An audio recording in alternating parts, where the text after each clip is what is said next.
Кочанските каратисти Мартина Шахинова и Ѓорги Петров, кои се членови на карате клубот Партизан, останаа без медали на Европското првенство за кадети, јуниори и каратисти до 21 година, што се одржа во унгарскиот главен град Будимпешта.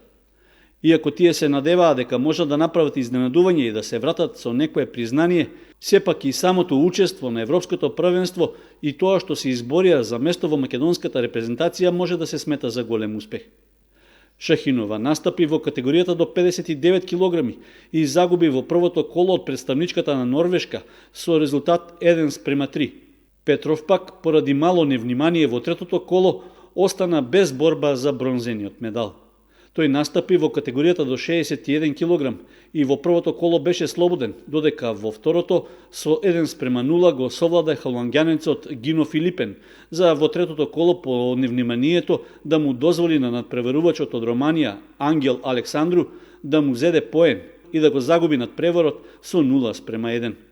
Сепак, учеството на Европското првенство и за двајцата млади каратисти е голем успех што заедно со признанијата за спортист на Кочани за минатата година представува мотив повеќе да работат и да освојуваат медали на некое следно големо надпреварување.